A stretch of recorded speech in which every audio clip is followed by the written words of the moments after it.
नमो गुरुभ्यः सर्वपप्लंरहितः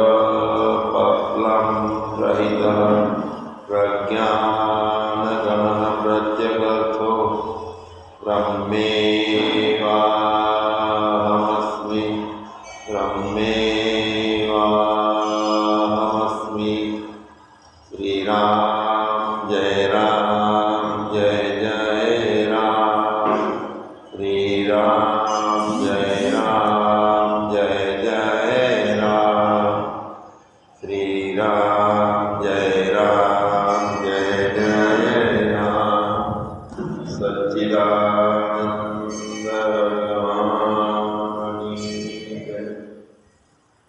આપણે બધા ત્રણ વખત એક ગુરુ સ્તુતિ મંત્ર છે એટલે શું પહેલી વખત બોલે છે એટલે સાંભળી લીધું, એની સાથે સાથે બોલાય જશે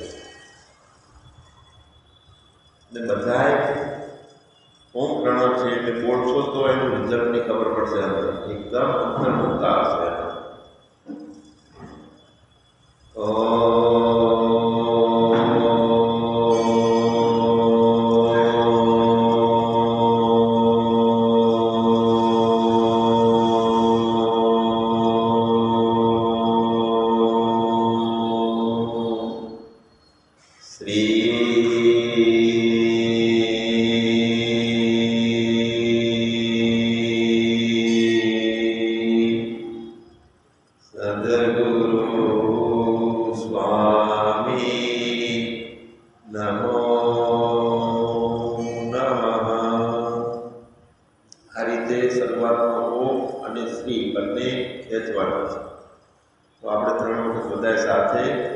મધ્યમ અવાજથી, બહુ ધીમોય નહીં, બહુ બરડા પાડી નહીં, પણ સુરતા તાલુ હાથમાં રાખીએ એટલે ખ્યાલ આવશે, આપણને ઉર્જાઓ સાથે લઈએ બધા.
જ્યારે કોઈ પણ વિષયને આપણે આત્મસાત કરવાનો હોય છે ને, જ્ઞાન એ આત્મસાત કરવાનો વિષય છે, બકવાનો વિષય નથી કે વાણી વિલાસનો વિષય.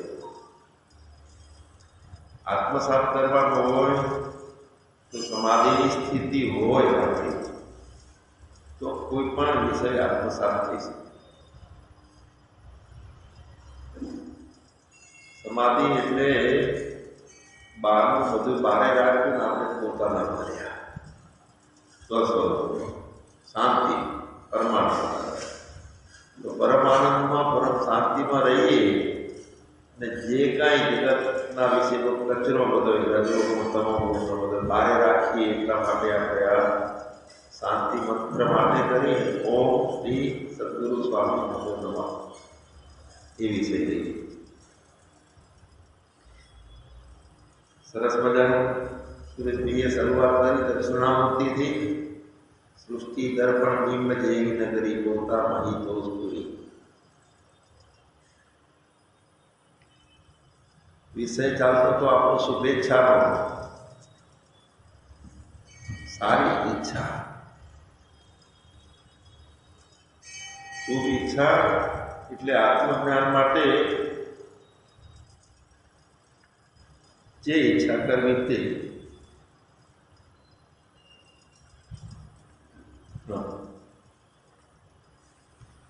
ફક્ત ને ફક્ત પોતાના કલ્યાણ વિચારો. આમ તો ઘણા બધા વિચારો આપણે કર્યા. આજ સુધી દરેકના અનુભવમાં આ મનુષ્ય એવું પ્રાણી છે કે વિચાર વગર રહી શકતું નથી. બહુ બધા વિચારો કર્યા પણ આપણે આત્મકલ્યાણના વિચાર માટેનો આ વિષય છે. એટલે આત્મ સાક્ષાત્કાર માટે યોગ્ય વિચાર ઉત્પન્ન કરવામાં આવે.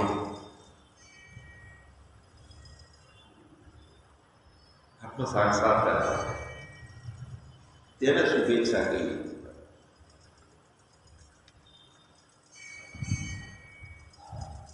આત્મ સાક્ષાત્કાર માટે યોગ્ય વિષય વિચારવામાં આવે તો સાંભળીએ છીએ પ્રવચનો, તો ઘણા વર્ષથી સાંભળીએ છીએ તો કેમ આત્મસાત થતા નથી? વિચારો તો કદાચ સારા છે.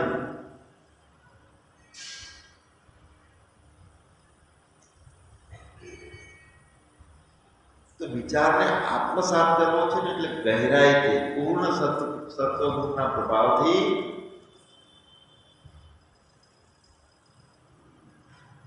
વિષય આત્મસાત થાય. એટલી બધી ગોળાયેલી પરિસ્થિતિ છે સમાજની, કુટુંબની, રાજ્ય વ્યવસ્થા જુઓ, શિક્ષણ વ્યવસ્થા જુઓ, બધી બાજુથી ઉધઈ લાગેલી છે બધા વિષયો. આવા કળીકાળમાં શુભ વિચાર ઉત્પન્ન કરવો ને એ અઘરું કામ છે આપણા. અને આખા સમાજનો ઉત્પન્ન કરવો એ તો બહુ. ગીતામાં 7મા અધ્યાયના 12મા મંત્રમાં કીધું છે કે એ છે એવ સાત્વિકા ભાવા રાજસા તામસાસ છે મત એવી તામની. મારાથી ઉત્પન્ન થયેલા છે જાણ શું આ સત્વગુણના, રજોગુણના અને તમોગુણના ભાવ.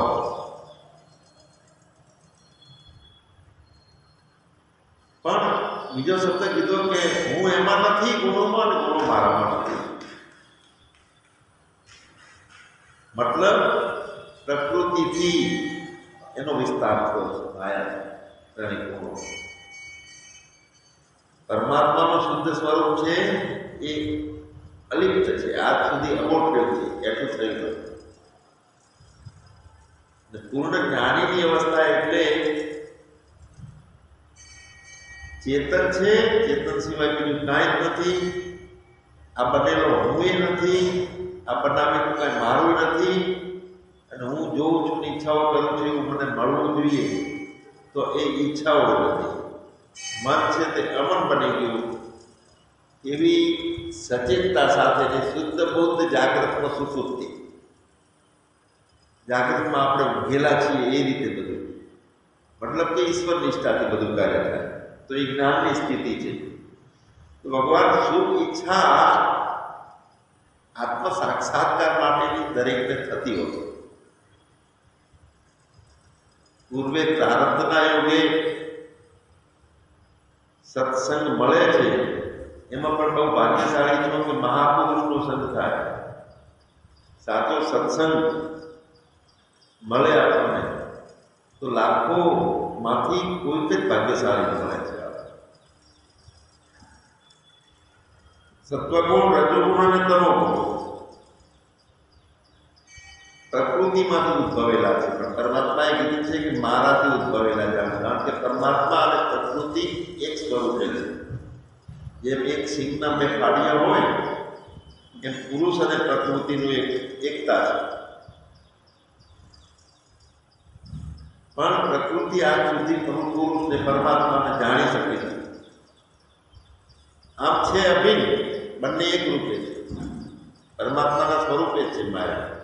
પણ માયા પ્રકૃતિ જે છે શુદ્ધ એ પરમાત્માને હજુ સુધી મેળવી શકતી નથી, એટલે અનભિન્ન છે, અભિન્ન હોવા છતાં. તો સત્વગુણ, રજોગુણ અને તમોગુણ એ મૂળ પ્રકૃતિમાંથી ઉદ્ભવેલા છે. ને પ્રકૃતિ અને પુરુષ એક રૂપ છે, એટલે ભગવાન કહે છે કે આ સાત્વિક, રાજસી અને તામસિક ભાવ મારામાંથી ઉત્પન્ન થયેલા જાણે. તો આપણને શુભ ઈચ્છા થતી નથી બધાને કે મારું કલ્યાણ આ આત્મ સાક્ષાત્કારમાં છે, એના માટે જ હું બધા પુરુષાર્થ કરું. એવી ઈચ્છા કેમ થતી નથી? કેમ કે આપણે 3 ગુણો વડે બંધાયેલા છે. આંટીએ ચડી ગયા છે આપણે 3 ગુણો. હવે આ બધા ગુણો ની એવી શું હેસિયત છે કે અવિનાશી જીવાત્માને શરીરમાં બાંધી રાખે.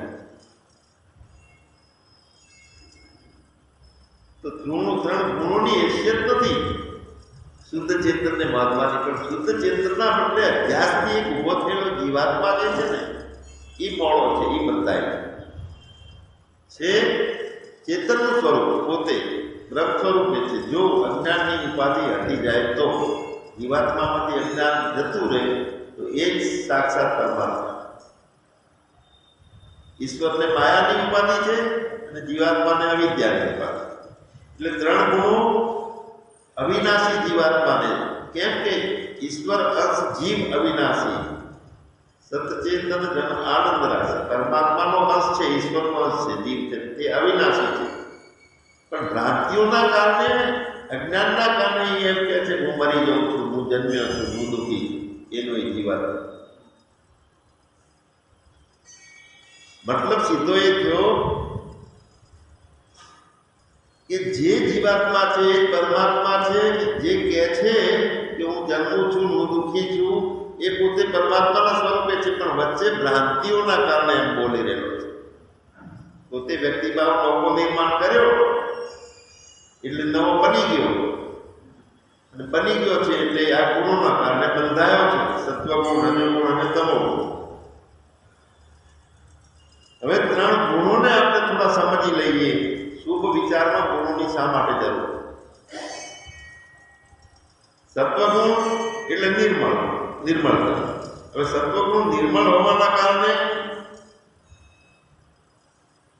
પ્રકાશક છે અને તેજને પ્રગટાવનાર છે, જ્ઞાનને પ્રગટાવનાર સત્વગુણ.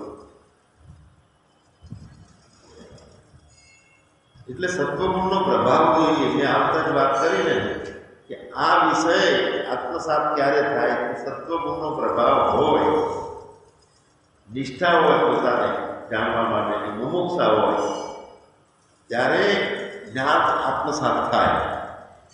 એટલે સત્વગુણ નિર્મળ છે, પ્રકાશક છે, મતલબ કે આપણામાં દિવ્યતા પ્રગટ કરનાર છે, પ્રગટાવનાર છે સત્વ, અને વિકાર વગરનો છે.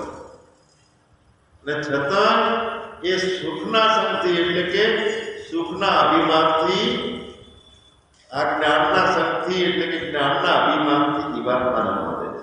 સત્વગુણે જીવાત્માને બાંધે છે, જ્ઞાનના અભિમાનથી બાંધે છે અને સુખના અભિમાનથી બાંધે છે. જ્ઞાનનું અભિમાન એટલે શું? અમે ભાગ્યશાળી છીએ, અમને જ્ઞાન છે. તો એ મોટો દેહના ભાવથી બોલાય છે ને. બુદ્ધિ અને ઇન્દ્રિયોના સહયોગથી આ વાત થઈ શકે છે ને કે અમે જ્ઞાની છીએ. તો અંદરમાં એક વાત પડી છે, બીજા અજ્ઞાની છે, તો એમાં એક હું ઊભો થયો છું. એ હું છે એના કારણે થાય છે કે જ્ઞાન છે અને અજ્ઞાની છે, બંને દૂર કરવું પડે. એ હું છે એના કારણે થાય. તો અહીંયા તો હું છે ને એને વાળી મૂકી દેવાનો છે. જય મદ, એ મદને હણવાનો છે, ત્યારે પૂર્ણ જ્ઞાનની પ્રાપ્તિ થાય હતી. કાલે આપણે અજ્ઞાનના નિવારણ માટે બહુ સરસ વાતો લીધી કે હું માગરી ગયો છે એ મોડો પડે. હવે નથી મોડો પડતો એના કારણે શું થાય છે? તો રજોગુણ અને તમોગુણ વધે છે. પ્રસન્નતા તત્ત થાય છે. આનંદ કિલ્લો જીવનનો ઝઘડા, વૈમનસ્ય, શોક ને ઘણું બધું એની પાછળ આવે છે. એટલે અહંકાર, જ્ઞાનનું અભિમાન પણ સત્વનું વધારે છે અને સુખનું અભિમાન વધારે છે. સમજી લો કે આપણને ખૂબ આર્થિક રીતે ખૂબ સંપત્તિ મળી ગઈ, દીકરાને સારી પત્ની પણ મળી ગઈ, બહારની પરિસ્થિતિ એ સારી મળી ગઈ, બધાએ આવો કેમ છો, બેસો બેસો ભાઈ, આમ આગતા સ્વાગતા થાય છે. તો એની અંદર એક હું રહેલો છે, એના કારણે ગદગદિતતા આવે છે કે હા આપણે જીવન જીવ્યા છે, સફળ. આ હું છે ને એ બનેલો હું છે, એ આત્યંતિક આનંદમાં આવે છે સત્વગુણના પ્રભાવથી. જે બનેલો હું છે રજોગુણ અને તમોગુણમાં આવીને દુઃખી થાય છે, એ સત્વગુણના પ્રભાવમાં આવીને સુખી થાય છે. તો જે હું જે છે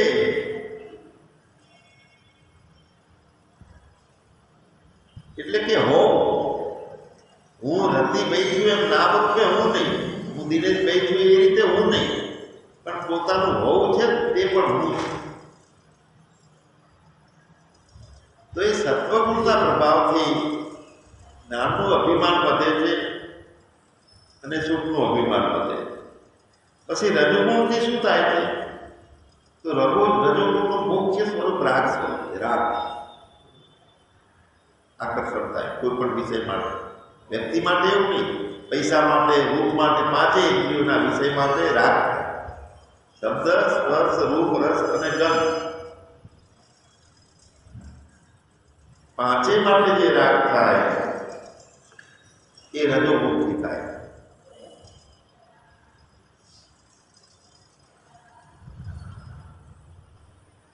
એટલે રજોગુણ છે ને લાલચમાંથી, લોભમાંથી અને આસક્તિમાંથી જન્મ થાય છે રજોગુણ. આપણે એ વિષય ઉપર કહેવું છે કે આપણને પરિપૂર્ણ સુખ ઈચ્છા કેમ થતી નથી, એનો કોનો શું ભાગ ભજવે છે આવા. એટલે આસક્તિ અને લાલસામાંથી રજોગુણ જન્મે છે અને આ જીવાત્માને કર્મોના અને ફળોના સંગથી બાંધે છે. આપણને રાગ અને આસક્તિ થાય છે તો થાય છે હું કર્મ કરું, મને આટલું ફળ મળવું જોઈએ. એવું નથી કે ભોગ માટેનું ફળ, અહીંયા પણ મને સારું કાર્ય, સત્કાર્ય કરવું છે એ પણ આસક્તિ છે. સત્કાર્ય માટેની આસક્તિ છે, પણ એ હોવી જોઈએ શાસ્ત્રમાં. નિષેધ કર્મો અને વિહિત કર્મો જરૂરી છે, તે કર્મો અવશ્ય કરવો, જરૂરી નથી એ કર્મોને અંદર દાખલ ન કરવા દે, એ બીજા વાત. એટલે જીવાત્માને કર્મોના અને એના ફળોના સંગ વડે બાંધે છે રજોગુણ. અને તમોગુણ એ મોહિત કરનારો ગુણ છે. તમોગુણને એ અજ્ઞાનમાંથી ઉત્પન્ન થયેલો છે. રજોગુણ છે એ આસક્તિમાંથી અને રાગમાંથી ઉત્પન્ન થાય છે. અને સત્વગુણ છે એ સુખમાંથી અને જ્ઞાનના અભિમાનથી વધે છે.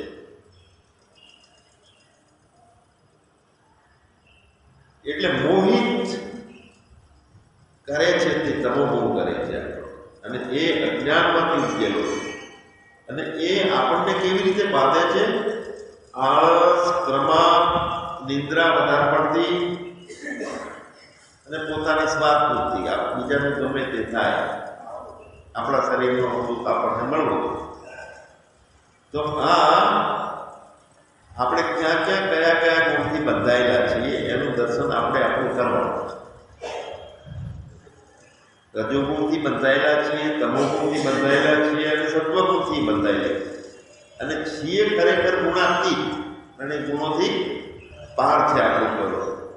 એટલે સત્વગુણ સુખમાં જોડે, રજોગુણ કર્મમાં જોડે છે અને તમોગુણ જ્ઞાનને ઢાંકવાનું કામ કરે. એટલે એ પ્રમાદ. જ્ઞાનને ઢાંકવાનું કામ તમોગુણ કરે. રજોગુણ કર્મમાં જોઈન્ટ રાખે અને સત્વગુણ સુખમાં જોઈન્ટ રાખે. એટલે રજોગુણ અને તમોગુણ એ બંનેને દબાવી અને સત્વગુણ ગમે ત્યારે એક ગુણ પ્રભાવવાનો હોય છે આપણા. તમોગુણને અને સત્વગુણને બંનેને દબાવીને રજોગુણ પ્રભાવ્યું. તો જ્યારે જ્યારે જે ગુણનો પ્રભાવ આપણામાં વધારે હોય છે ત્યારે એ ગુણો દબાયેલા હોય. સત્વગુણનો પ્રભાવ વધારે હોય ત્યારે રજોગુણ અને તમોગુણ દબાયેલા હોય. આપણે અહીંયા ઓમ પ્રણામ જે કર્યો એનું કારણ સત્વગુણ વધારવા માટે કરે. એ વખતે મારે આ કરવાનું છે, આ રહી ગયો નાખવું અને આ બીજું બધા વિચારો બંધ થઈ જાય છે. અંતર્મુક્ત ચાલુ. એટલે દેહમાં અંતઃકરણ અને ઇન્દ્રિયોમાં ચેતનતા અને વિવેક શક્તિ ઉપજે આપણા. એ વખતે એમ સમજવું કે સત્વગુણ વધ્યો છે. વિવેક શક્તિ ઉત્પન્ન થાય, ચેતનતા ઉત્પન્ન થાય, વધારે પ્રસન્નતામાં રહેવાતું હોય. સદોદિત પ્રસન્નતા તો બ્રહ્મનિષ્ઠા સિવાય મળે નહીં, પણ થોડું વધારે આનંદમાં અહીંયા આવ્યા છીએ આપણે તો આયા પછી પ્રસન્નતા આવે છે. બેસીએ, પ્રાર્થનામાં બેસીએ, સત્સંગમાં બેસીએ તો આ વખતે અત્યારે સત્વગુણ વધ્યો છે કે નહીં આપણે ચેક કરીએ. આપણા પોતાનામાં ચેક કરીએ તો વધે છે સત્વગુણ. અને રજોગુણ વધે છે એ વખતે સતત રજોગુણના પ્રવૃત્તિના વિચારો આવે, લોભના વિચારો આવે, સ્વાર્થ બુદ્ધિ દ્વારા કર્મો થાય એવા વિચારો આવે. રજોગુણ વધે એટલે રજોગુણ વર્તન લોભ પ્રવૃત્તિ, કર્મોને સ્વાર્થ બુદ્ધિથી તેમજ સકામ ભાવે કર્મ, અશાંતિ અને વિષયની લાલસા આ બધું જન્મે છે. રજોગુણમાં અશાંતિ વધે અને લાલચ વધે છે. હવે તમોગુણ વર્તન શું થાય છે? અંતઃકરણ અને ઇન્દ્રિયોમાં નિસ્તેજતા આવી જાય. બુદ્ધિ શક્તિ એટલી હોય, યથાર્થ વિવેક ના હોય, અંતઃકરણ આખું ડોળાયેલું હોય, ગંદા થઈ ગયું હોય. કોઈ યથાર્થ સાચો આત્મા ભાવની સ્થિરતાથી કોઈ નિર્ણયો પોતાના માટે લેવાતા હોય. એટલે ઇન્દ્રિયોમાં નિસ્તેજપણું, ચેતનતાનો અભાવ, કર્તવ્ય કર્મોમાં પ્રવૃત્તિ આપણે ના થતી હોય, કરવા યોગ્ય કર્મો એના બદલે આળસને પ્રમોદમાં આપણે રહેતા હોઈએ. એટલે કાંઈ ચેન નથી પડતું. સતત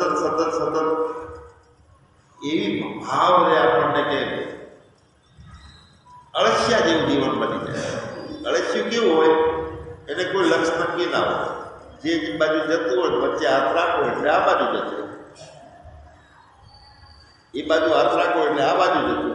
એને એવું કંઈ નથી કે આ બાજુ ફેક્ટરી છે ત્યાં જ જવું આપણી અળસિયાની જાય. એટલે રજોગુણ અને તમોગુણ અને સત્વગુણ આ ત્રણેય ભાવોથી આપણે બંધાયેલા છે. છતાં ત્રણેય ગુણોના લાભ છે અમુક અને ગેરલાભ હોય. સત્વગુણ વધ્યો હોય અને માણસ મૃત્યુ પામે તો એને નવો જન્મ કેવો મળે? તો ઉત્તમ કર્મ કરનારાઓનો જે નિર્મળ દિવ્ય સ્વર્ગ જેવા લોકો મળે. સત્વગુણ વધ્યો હોય અને મૃત્યુ પામે અને રજોગુણ વધતા મૃત્યુ પામે તો એને કર્મમાં જે આસક્તિ રાખનારો વર્ગ છે ને એવા માણસોનો જન્મ પામે.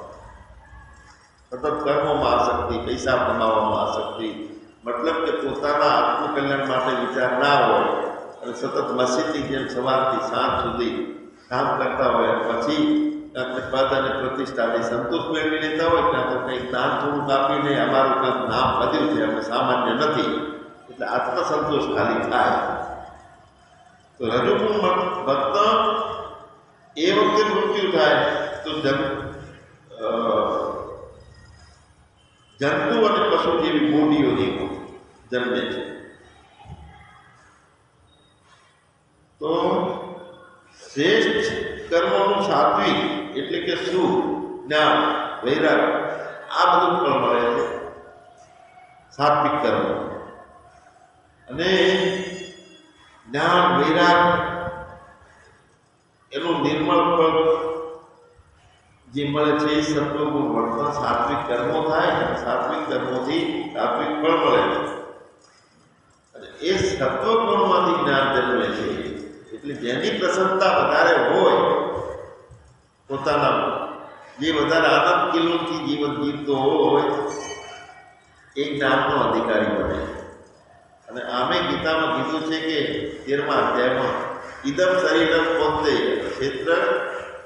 ક્ષેત્રજ્ઞ એવું કીધું છે કે આ શરીર છે તે ખેતર છે, એની અંદર રહેવાવાળો છે એ ક્ષેત્રજ્ઞ. તો ક્ષેત્રજ્ઞ જે છે એ અનેક નથી, એક છે, પણ માની લીધું છે કે હું નોખો. આની અંદર આટલા પંખાના આટલી લાઈટો છે પણ વીજળી કેટલી? તો એક જ. એની એ વીજળી કોઈ જગ્યાએ ઠંડક આપે છે, કોઈ જગ્યાએ ગરમી આપે છે, કોઈ જગ્યાએ પવન આપે છે.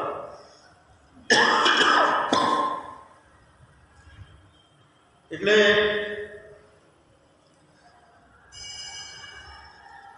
અનેકતાના ભાવો જે આપણા છે એની અંદર રહેવાવાળો અવિનાશી ચેતન તત્વ એક છે. આ બધા જે વિચારો કરવાના છે અને એની મારે પ્રાપ્તિ કરવી છે, તો એ શુભેચ્છા એને કહેવાય છે. અત્યારનો માહોલ જ બધો એવો થઈ ગયો છે, આખો સામાજિક માહોલ, કે જ્યાં જ્યાં નજર કરે તો બધા છોકરાઓ છે ને 12 થી 15 વર્ષના હોય ત્યાં નિરીક્ષણ કરે છે આ જગતમાં જીવવા જેવું છે કે નહીં. અને એના આધારે એને એવું લાગે ને કે આ જગત ખરેખર જીવવા જેવું છે તો પ્રસન્નચિત થાય ને પ્રમાણે આગળ વધે. પણ અત્યારે મરતા નથી, એમાં ભય છે મરવો, અહીંયા આત્મહત્યા કરવામાં ભય છે, તો મરી ના શકતા હોય પણ ચીમડાયેલા થઈ જીવે છે બધા. મન બધા મરી ગયા હોય ને એ રીતના જીવન હોય. જો એના એમ લાગે કે આ જીવન જીવવા જેવું છે તો કંઈક શુભેચ્છા નિર્માણ થાય ને એનામાં આગળ વધવાનું. પણ શરૂઆતથી જ મુરઝાયેલો છે. 12 થી 15 વર્ષની એવી સ્થિતિ છે કે એને જિંદગી જીવવાની જડીબુટ્ટી કઈ છે જાણવાના કંઈક વિચારો થાય યુવાનો. હવે આપણને તો ઘણી ઉંમરે પણ જો આપણે વિચારીએ કે આત્મકલ્યાણ માટે શું કરવું તો ભાગ્યશાળી. ખરેખર તો શરૂઆતથી આ આવવું જોઈએ. આવા જ્યારે બ્રહ્મચર્ય આશ્રમ છે 1 થી 25 વર્ષ સુધીનો કીધો. ગૃહસ્થાશ્રમ છે તે 25 થી 50 વર્ષ સુધીનો કીધો. વાનપ્રસ્થ આશ્રમ છે એ 50 થી 75 વર્ષ સુધીનો. 75 વર્ષ પછીનો બધો જે છે એ સંન્યાસ આશ્રમ છેલ્લો. મતલબ એ થયો ગૃહસ્થાશ્રમ બ્રહ્મચર્ય આશ્રમમાં શું કરી લેવાનું છે? તો જીવનને જાણવા માટે, જીવનને જીવવા માટે રહસ્ય કઈ ઔષધિ સારામાં સારી છે એ જાણી લેવાનું. બ્રહ્મચર્ય આશ્રમ. બ્રહ્મચર્ય આશ્રમ એટલે કે જ્યાં હજુ પોતાને કર્મો કરવા પડશે ને મારે કોઈનું પાલન પોષણ કરવું પડશે એ ભાવ આગળ નથી. ફક્ત વિદ્યા પ્રાપ્તિનો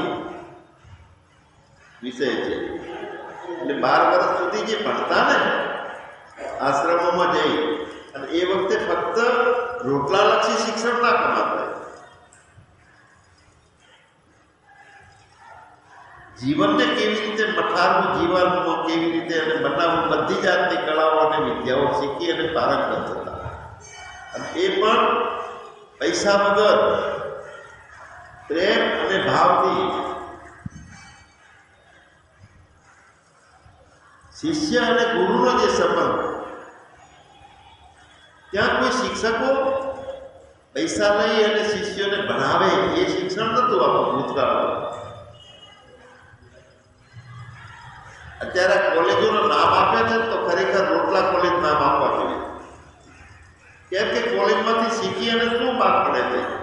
કાતર ચલાવનારા, બીજાના પાસેથી વધારે સારી રીતે કઈ રીતે પૈસા આપણે પોતાની પાસે લઈ શકીએ,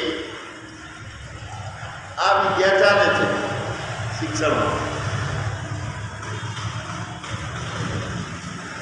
અને એ શિક્ષણ તો કુલપતિ તો ભણેલા હોય, પણ શિક્ષણ મંત્રી બને તો 3 ચોપડી ભણેલા હોય, 5 ચોપડી ભણેલા હોય, શિક્ષણ મંત્રી હોય.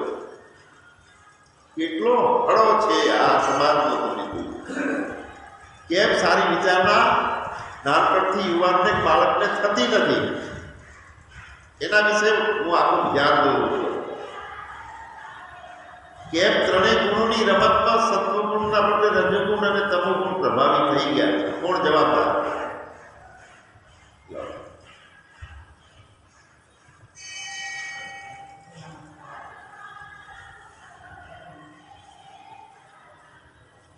એટલે બ્રેડ ઓરિએન્ટેડ એજ્યુકેશન, રોટલાલક્ષી શિક્ષણ,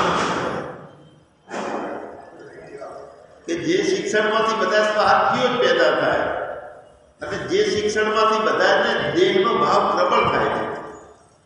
ક્યાં આત્મભાવ,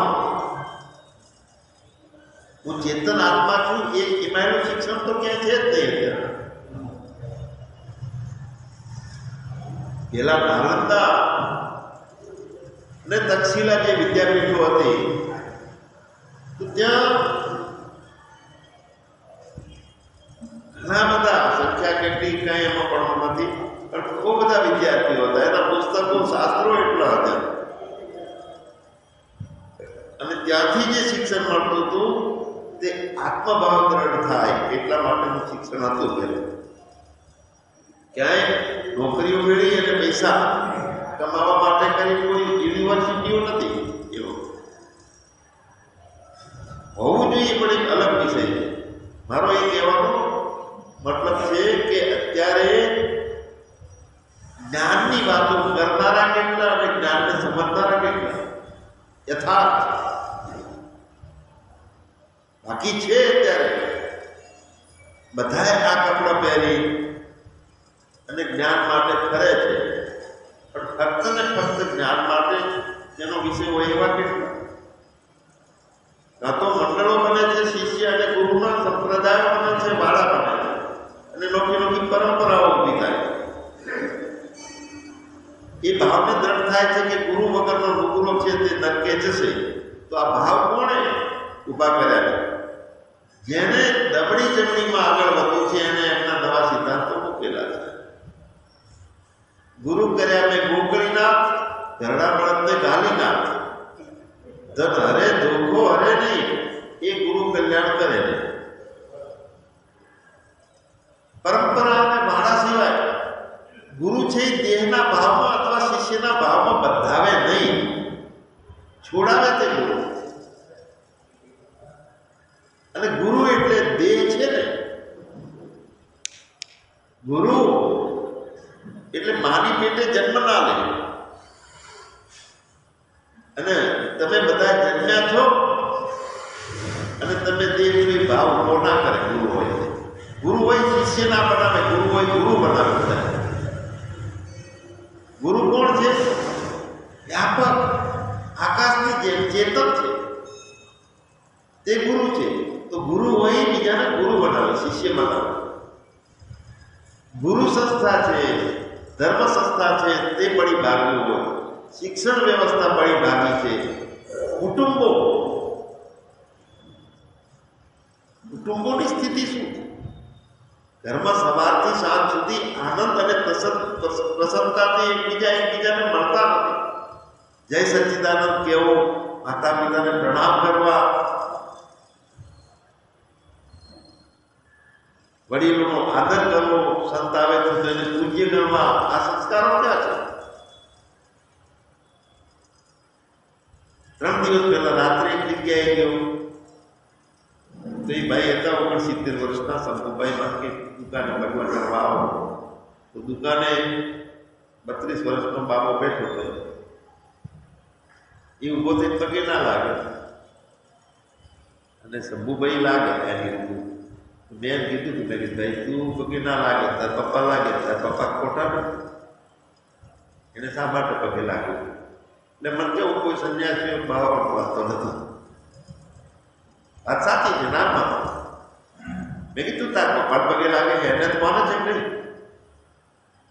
સવારમાં ઉઠી અને તું મમ્મી પપ્પાને પગે લાગે છે કે ના? તો આ ધરતી પર તો એમને તો ભગવાન માને, એમને તો સંત માને, એમને તો પગે લાગે, અમને ના લાગે, ચાલશે. સારું. મેં કીધું તાર છોકરા કેટલા કે એક ખૂણે ને છોકરો, તારે એને શું શિક્ષણ આપવાનું કે સંસ્કાર આપવાના? એને રાક્ષસો પેદા કરવાના છે કે એમાં માણસ પેદા કરવા છે? એ છોકરાઓમાં મનુષ્યત્વ ખીલે એટલા માટે તો સારું કરે, નોકરી કરે છે, જીબી વ્યવસ્થિત નોકરી કહો બુદ્ધિશાળી તોય. એટલે કેટલા બે ભાગમાં બધાના માણસ એવા ચકડોળે ચડી ગયેલા છે કે સત્ય શું છે અસત્ય શું છે એનો ભાગ નથી.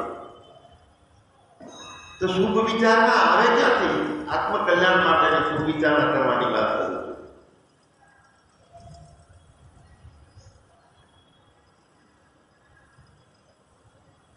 લક્ષ્મણે રામજીને કીધું કે પિતાએ શુચિ મૂતા માતાએ પતિ ઉભા વ્યામેવ સંભૂતો તસ્યનો ચલતે નો. એની માં સતી હોય, પતિવ્રતા હોય, પિતા બહુ પવિત્ર હોય, બંને દ્વારા ઉત્પન્ન થયેલું બાળક હોય ને તો એનું મન ચલિત ના. રામે કીધું બહુ સાચી વાત છે,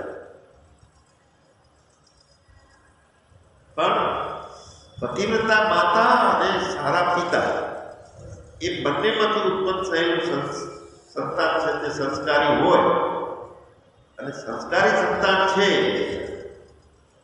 અને ઘરે માતા પિતા ભગવાન સિવાય બીજો કોઈ મતલબ નથી, સત્વગુણમાં રમે છે, ભગવત નિષ્ઠામાં છે, એ બાળક જે છે એ જઈ અને હલકી કક્ષાનું જીવન જીવે છે કે હલકી કક્ષાની પત્ની પસંદ કરે છે કે હલકી કક્ષાનું એને ભાન જ નથી કે ભવિષ્યમાં હું જે બદલો ભરું છું એના કારણે મારા બાળકો કેવો ઉત્પન્ન થશે એનું જ ભાન નથી. કેમ કે સમાજની આખી વ્યવસ્થા એવી છે કે બાળકો યુવાનોના મન મૂંઝાઈ ગયેલા છે કે અમારા જીવનનું સાચું રહસ્ય શું છે, જીવનને કેવી રીતે સમજવું. ભજન આવે કે જીવન તારું સોળે કળાએ ખીલવતો જાજે, ભાઈ ખીલવતો જાજે. પણ હોળ કળાએ ખીલવવું કેવી રીતે? એક કળાએ જ્યાં પ્રસન્નતા રહેવાની જીવન જીવવાનું છે, એક કળાએ નથી તો હોળે કળાએ જીવનને ખીલવવું કેવું? મતલબ કે આખા સમાજનું વાતાવરણ, રાજ્ય વ્યવસ્થા જુઓ તો ભરોસો પડે છે આપણને કે સારા સાત્વિક લોકો આ રાજ્ય ચલાવે છે કે રાક્ષસો બેઠા છે? એક દેશ બીજા દેશ પર ચડાઈઓ કરે છે એકબીજાનું ઝડપી લેવા માટે, લૂંટવી લેવા માટે, એમના પરમાણુ હથિયારો વધે એટલા માટે, શક્તિ વધે અને શક્તિનો પ્રહાર બીજાને કરાય, બીજા દેશોને દબાવે છે.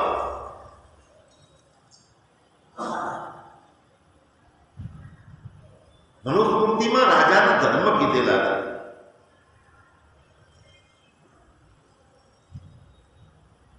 વિશ્વનો રાજા એવો હોવો જોઈએ કે ગુણિયલ અને જ્ઞાની હોય અને બાકીના બધા દેશોના રાજાઓને મળી અને એને નીતિ નિયમોનું બંધારણ કરી અને સારું વિશ્વની સત્તાઓ બધી એમના નિયમમાં ચાલે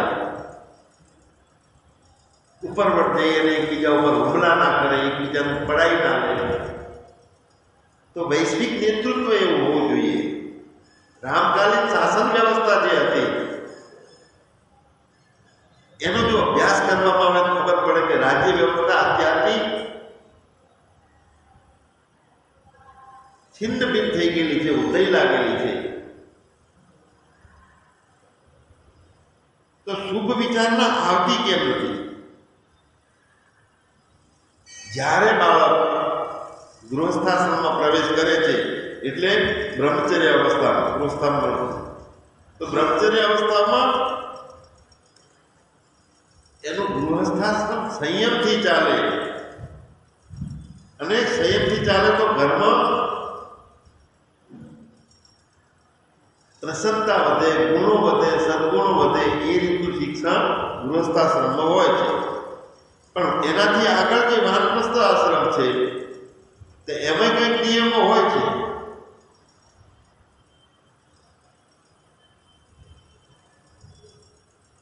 બ્રહ્મચર્ય આશ્રમ પછી ગૃહસ્થાશ્રમ. વેલો વધારવાનો છે, સંખ્યા વધારવાનો છે. બાપ એમ કહે છે કે ભાઈ તું દીકરા, તું 2-3 સંતાન પ્રાપ્ત કર, જેથી વેલો વધે.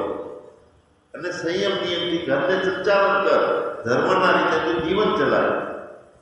આ ગૃહસ્થાશ્રમ. અને વાર્ધક્ય પુનિવૃત્તિના વાનપ્રસ્થ આશ્રમ છે, ત્યાં તિજોરીની ચાવી સોંપવાની આવે. ભાઈ તમે જવાબદારી સંભાળતા નથી, અમે તારી સાથે. એટલે હજી જોઈએ તો હડકવા બંધ થઈ જાય. 70 વર્ષની ઉંમરે પૂછીએ કે તમે શું કરો છો? કે પાર્લર છે, બેસું છું 2-4 કલાક. રોજી રોટી તો જરૂર પડે ને ભાઈ છે.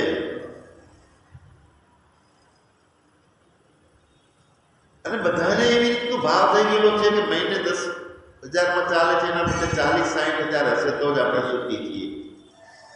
વધારે પૈસો હોય તો સુખી છીએ. આ ભાવ છે.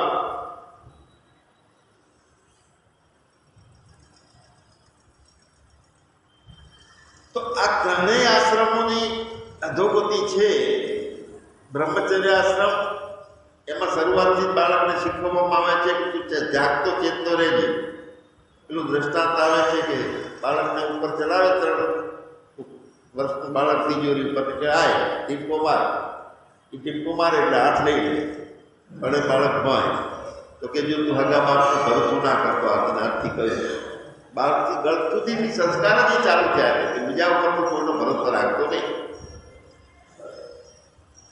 હવે બ્રહ્મચર્ય આશ્રમ છે, આ ચારે આશ્રમને સમજવાના છે.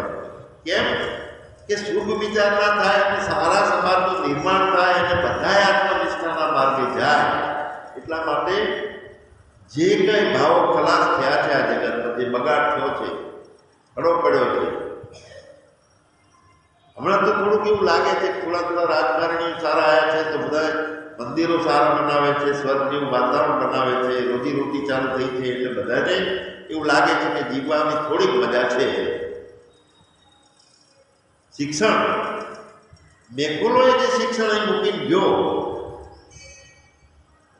200 વર્ષ પહેલા, આપણી સંસ્કૃતિને ખલાસ કરવા માટેના બધા કાવતરા ત્યાં થયા વિદેશીઓમાં.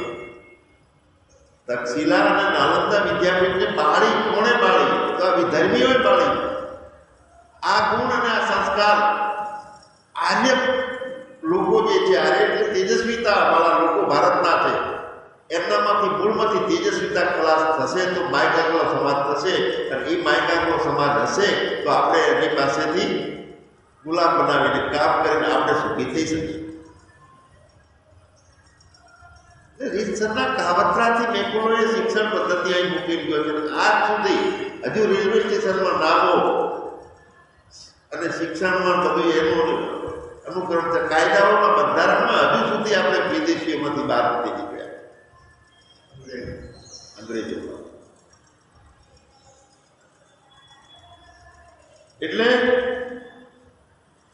બ્રહ્મચર્ય આશ્રમ છે એનો મતલબ ફક્ત એવો નથી કે વીર્યનું રક્ષણ થાય તે જ બ્રહ્મચર્ય. સંયમ નિયમ વધારે કેળવે આજીવન સંભોગ ના કરે તે બ્રહ્મચારી, એટલું જ નથી. બ્રહ્મચર્ય એટલે સતત બ્રહ્મમાં વિચરણ કરવાનું, સતત આત્મભાવની નિષ્ઠાથી બધું કામ કરવાનું.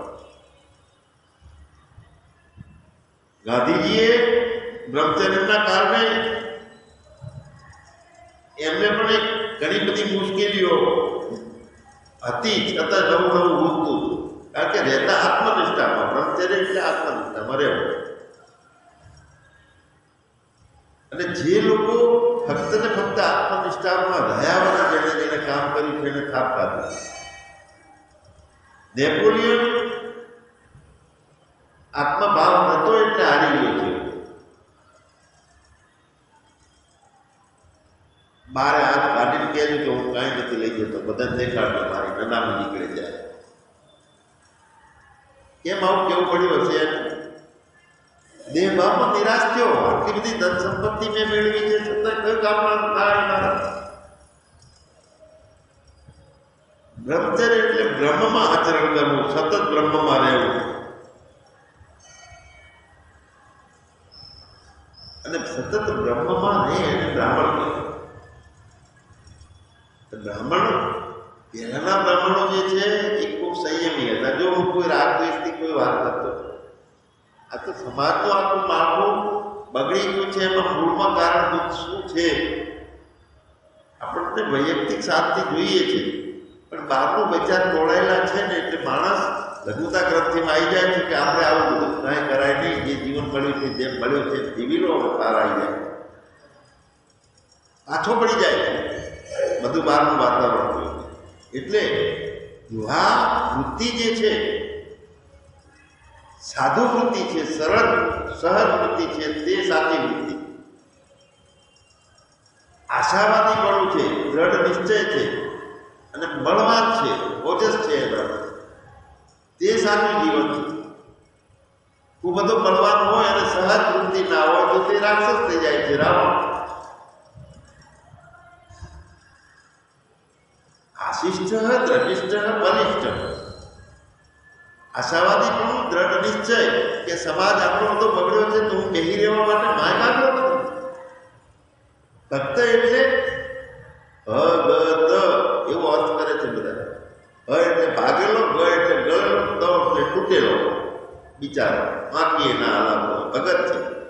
અને બધા કહે છે કે એ તો ભગત થઈ ગયા છે. ભાગેલો, ગળેલો, તૂટેલો, મારાથી શું થાય? હરી રાખે, એ વાત સાચી છે. હરી રાખે એટલે એ બોલે, પણ મારાથી શું થાય? આમાં માયકાગ્રહનો જીવવાનો અધિકાર નથી. એ જ જેનામાં નથી જીવનમાં તે ભક્ત સારો. ભક્તિ એક વૃત્તિ છે. ભક્તિ એટલે પરમાત્માનો સંબંધ અંદર દ્રઢ ધારણ કરી અને જે કિલકિલાટ રહે છે તે ભક્તની વૃત્તિ. વિભક્ત નહીં, તે ભક્ત.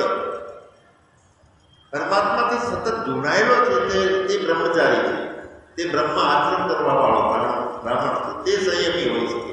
એટલે લક્ષ્મણે કીધું હતું છેલ્લે કે જ્ઞાનાકુશ સમાબુદ્ધિ, જેની બુદ્ધિ જ્ઞાનના અંકુશમાં છે તે બ્રાહ્મણ છે. અને જ્ઞાનના અંકુશમાં બુદ્ધિ નથી અને શક્તિ વધી સિદ્ધિઓ આવી ગઈ છે તો બધા રાવણ થઈ ગયા છે.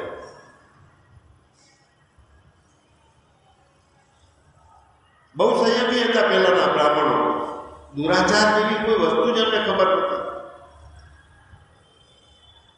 ફક્ત પૈસા માટેનું નહોતું, સમાજની એક જવાબદારી હતી કે એમના ત્યાં આપી જાય 12 મહિને થાય છે જીવન ચલાવવા માટે, વગર માગે આપ કરે છે તે બ્રાહ્મણ નહીં, લાંબો હાથ કરે છે. અરે સુદામાને પણ ગરીબને બિચારો ચિત્ર્યો છે. આવો તેજસ્વી મહાન બ્રાહ્મણ આ ધરતી ઉપર થયો કે જેણે કૃષ્ણ ભગવાને એનો ઉપયોગ કર્યો છે. વૃષ્ટિ સંઘની સ્થાપના કરી છે અને વૃષ્ટિ સંઘનો આચાર્ય બનાવ્યો છે. એને સમાજમાં જ્ઞાન નિષ્ઠા અને ધર્મ નિષ્ઠા પાવરફુલ થાય એના માટેનું સૂક્ષ્મમાં કામ સુદામાથી કૃષ્ણ ભગવાને કર્યું છે. એમનો એક જમણો હાથ હતો. રાજ્ય વ્યવસ્થા સુધારવાનું કામ કૃષ્ણ ભગવાને કર્યું છે અને આખી સમાજમાં શિક્ષણ, ધર્મ અને જ્ઞાન વધે એના માટેનો બહુ મોટો વૃષ્ટિ સંઘ ચલાવ્યો છે સુદામાએ. અને બિચારો ગરીબ હતો, ફાટેલા કપડાં હતા, કાંઈ હતું નહીં. આવો ચિત્ર છે ફોટો. એની તેજસ્વીતા જુઓ કે હું કોઈનું માગીશ નહીં, કોઈનું મફતનું લઈશ નહીં. ચપટી પૌવા લઈ ગયો છે એ રસ્તામાં ખાવાની જરૂર પડે એટલા માટે. અને અત્યારના બ્રાહ્મણો એટલે ભિખારી એટલે બ્રાહ્મણ. તેજ ખતમ થઈ ગયું બ્રાહ્મણોનું.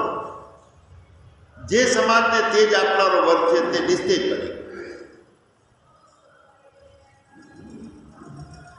શુભ વિચાર એટલે ધર્મ અને તત્વજ્ઞાન સમાજને કેવી રીતે ઉપયોગી થઈ શકે તે પણ એને શુભ વિચાર કરનારો હોય ને એવું એને ખ્યાલ આવે. Religions and philosophy are useful to the society. સમાજને કેવી રીતે આ ધર્મ ઉપયોગી થાય છે, સમાજને કેવી રીતે તત્વજ્ઞાન ઉપયોગી થાય છે. જો આ ધર્મ અને તત્વજ્ઞાનની વાતો સાંભળીએ યથાર્થ અને ઘરમાં શાંતિ નિર્માણ ના થતી હોય તો ખાલી મજૂરી કરીએ છીએ.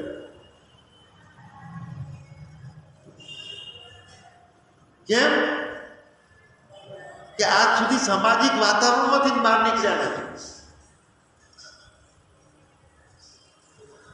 હવે જે દુરાચારમાં સમજતા નથી, સંયમી બ્રાહ્મણો છે અને એમનો નવો જન્મ કર્મ સંજોગે આવે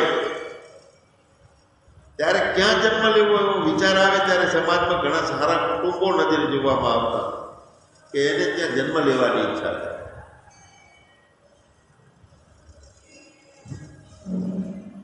આપણે એવું કોઈ દાડો વિચાર્યું છે? જે જીવન આપણે જીવ્યો હોય ને એના આધારે વૃત્તિ બને છે અને એના આધારે પરિસ્થિતિઓ નિર્માણ થાય છે. દેહાંત કાલે ઇદમેવ સારમ. દેહનો અંતકાળ હોય ત્યારે સાર શું છે? સાર એ છે કે આપણે નક્કી કરેલું હોવું જોઈએ જીવન જીવીને કે મારે નવો જન્મ ક્યાં લેવો છે, કેવો લેવો છે અથવા નથી લેવો હોય અને એ પ્રમાણે મેળવી શકીએ. હવે કુટુંબો ગોતવા જાઓ કે આ જગ્યાએ નવો જન્મ મળે તો છે કે કોને માપદંડ જ નથી કે સારું કોને કહી શકાય, સંસ્કારી કોને કહી શકાય, યથાર્થ મારા અનુકૂળ કોણ કહી શકાય. એ આંખે મોહના પાટા બાંધેલા છે બધાને, કાં તો પદના, કાં તો પ્રતિષ્ઠાના, કાં તો પાવરના અને ઇન્દ્રિયોના વિષયો. અને બે ભાવમાં માણસ જીવે છે અને એ બે ભાવમાં જીવતો માણસ હોય જેને પોતાનું લક્ષ્ય નથી નક્કી અને સમાજને કેવું સંતાન આપે? માયકાગલું આપે કે સારું હાલે અર્જુન આપે? પોતાનું કુળ દીપક આપે કોઈ? એને પોતાનું જ ખબર નથી હું ક્યાં જીવું છું, કેવો છું. એટલે જન્મના ચાહતે ક્ષુદ્રમ કર્મના દ્વિજમ ઉચ્ચતે. પહેલાના જમાનામાં બ્રાહ્મણ છે ને જન્મથી બ્રાહ્મણ હતો, એની ફરક હતી, દુરાચારી નહોતો. અને અત્યારે સામાન્ય કોઈ પણ જ્ઞાતિમાં જન્મ્યો હોય તો પણ કર્મથી બ્રાહ્મણ કરતા ઊંચો હોય છે. એટલે બ્રાહ્મણની વ્યાખ્યા બંધ કરી કે જન્મથી જ છે તે બ્રાહ્મણ નહીં, કર્મથી જે થાય તૈયાર એ બ્રાહ્મણ છે. સતત બ્રહ્મ આચરણ કરે, બ્રહ્મમાં રહે તે બ્રાહ્મણ. બ્રહ્મચારી એટલે બ્રહ્મનો આચાર કરે. બ્રહ્મનો આચાર શું છે? બ્રહ્મને જીવન હોય અને શરીર હોય તો એ કેવી રીતે જીવે? તો હું કાંઈ નથી, મારું કાંઈ નથી, હું કરતા ભોગતા નથી અને હું ફક્ત ને ફક્ત બ્રહ્મ છું. આ દુરાચાર ને આ ખટાપટ ને આમાંથી ક્યાંય એ પડે નહીં. એટલે સમાજમાં જે વિદ્વતા હતી, જે સમાજને ગુણો આપી અને સમાજને તેજસ્વી બનાવે એવું જે બળ હતું તે પણ નિસ્તેજ બને. શુભ વિચારણા એટલે ફક્ત ને ફક્ત આત્મજ્ઞાન કરી અને આત્મજ્ઞાનના રસ્તે જે જાય છે એમાંથી 95% પાછા વળે છે. કારણ કે ડોળાયેલા બધી પરિસ્થિતિઓ છે. કુટુંબો જુઓ તોય સંતોષ નથી, શિક્ષણ વ્યવસ્થા જુઓ, ધર્મની અંદર જુઓ કે 1500 રૂપિયા આલસ પહેલાં ભગવાનના દર્શન થાય, લાઈટમાં પહેલો નંબર લાગે, બધે વેપાર સિવાય કાંઈ નહીં નથી. અને છતાંય આપણે બહુ સજ્જન છીએ, બધું ચલાવીએ છીએ અને એમના માટે પૈસા આલીએ છીએ અને એવી ધર્મ સંસ્થાઓ માટે પ્રોત્સાહિત કરીએ છીએ. અરે રાક્ષસી વૃત્તિ વધારીએ છીએ આપણે, વિવેક આપણો નથી આવે. રાક્ષસ એટલે સમાજની અંદર સારા સારા કપડાં પહેરે, સારા સારી વાતો થાય, સારા સારી સેવા કરે, લાખો લોકો બ્રાહ્મણોને જમાડે અને છતાં રાક્ષસ હોઈ શકે. કેમ કે એનો વે ઓફ લાઈફ શું છે, એટલે જીવનની નજરિયો શું છે પોતાનો, ફક્ત પ્રતિષ્ઠા પદનો છે. દુર્યોધન વિષ્ણુ યાગ કરાવતો, સતત બ્રાહ્મણોને જમાડતો. વિચાર કરો, દ્રોણાચાર્ય જેવો મહાન, એને વિવેક નતો કે મારે ધર્મના પક્ષે રહેવું, અધર્મના પક્ષે. કેટલી સામાજિક પરિસ્થિતિ ડોળાયેલી હશે એ વખતે. સારામાં સારા જ્ઞાની કહેવાય, તેજ સંપન્ન કહેવાય એવા ભીષ્મ પિતામહ એક લઠ્ઠું પકડીને બેહી રહ્યા કે મેં વચન આપ્યું છે જે રાજાઓ છે એનું હું રક્ષણ કરીશ, પણ રાજાનું રક્ષણ કરવાની, રાજ્યની રક્ષણ કરવાનું વચન આપ્યું હતું. એ રાજા ખોટું હતું, બોચીએ જાળીને પટકીને મારી નાખવાનું, એનો શું પાપ લાગવાનું હતું? સામાજિક વિવેક આંધળો થાય છે ને તે ધર્મની ગ્લાની.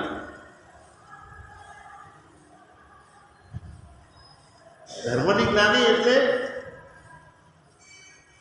ગધાડું હોય એ ગાયના વેગમાં રહેતું હોય, એ ધર્મની જ્ઞાની. મોટા મોટો પૂજ્ય બની જતો હોય, મોટા મોટો ધાર્મિક બની જતો હોય, વેદાંત આચાર્ય બની જતો હોય, મોટો કર્મઠ બની જતો હોય, મોટા મોટી સંસ્થાઓનો ટ્રસ્ટી બની જતો હોય, તો બધા એ બને છે એ ખોટા છે એમ નથી કહેતો. પણ બ્રહ્મચર્ય એટલે બ્રહ્મનું આચરણ સાથે બધું હોવું જોઈએ, નહીંતર એ બધા રાખશે.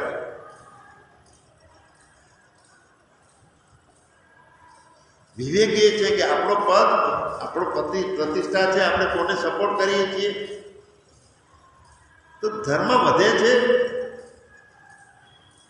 ધર્મ અને તત્વજ્ઞાન સમાજમાં જો તેજસ્વીતા નિર્માણ ના કરતું અને દુબળો સંતાનો, દુબળો વર્ગ, આંધળો વર્ગ, દારૂ પીધેલાને જેમ ભાન જ હોતી નથી ને, એમ અત્યારે એવો નશો ચડી ગયેલો છે સંસારનો કે બે ભાનમાં બધા જીવીએ છીએ. અને જ્ઞાન માટે પછી ફાફો મારીએ, આવરણ વધતું જાય છે અજ્ઞાન.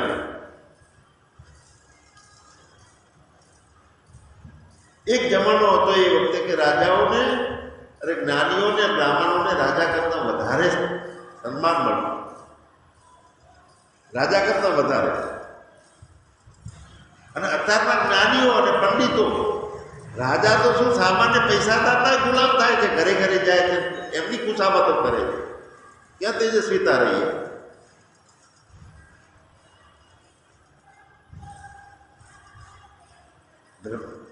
દ્રોણાચાર્ય ખુશામત જ કરી, દુર્યોધનની કર્ણએ ખુશામત કરી, ભીષ્મ પિતામહે ખુશામત કરી. કેમ કે સાચો વિવેક નતો એવો.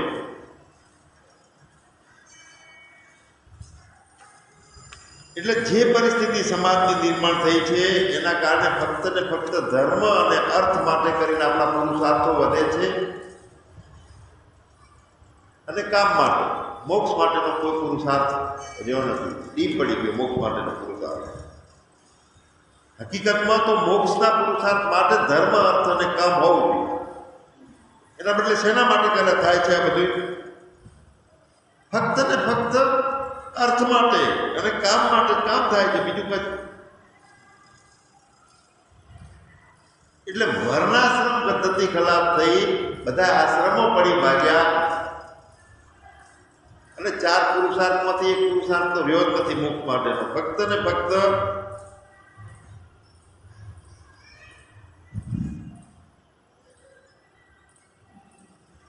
પોતે સુખી થવા માટે ધોળા કરીએ કે સુખ સામા છે એની ખબર નથી.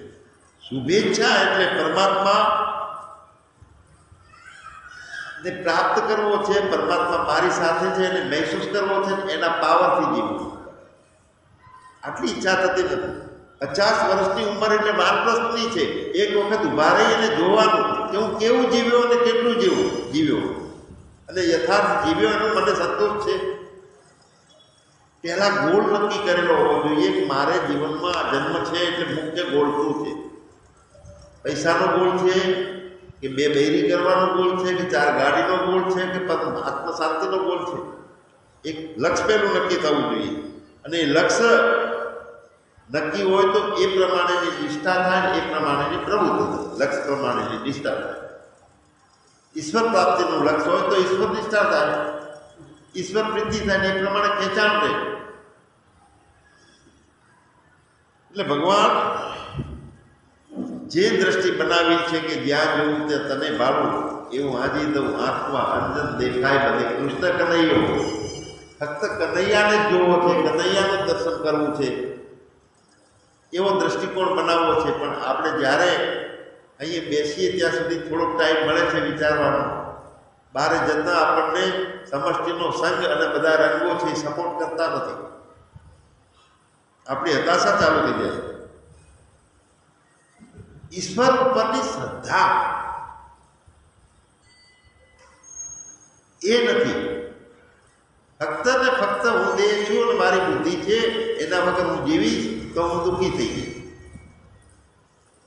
એક વખત જો એને સોંપી જીવન જોઈએ તો ખબર પડે કે બધું ક્ષણની અંદર બધું પરિવર્તન જે કરવું હોય કરી આપે છે જીવન માટે. આપણે આપણા જીવનને શુદ્ધ અને વ્યવસ્થિત બનાવવા માટે મથીએ છીએ ને, કેમ કે આપણા હું ઊભો છે ને આપણું મથવાનું ચાલુ છે. જો એના ઉપર છોડી દઈએ ને તો પરિવર્તનમાં જે કઈ જરૂર છે એ પ્રમાણે પરિસ્થિતિ પલટો મારી.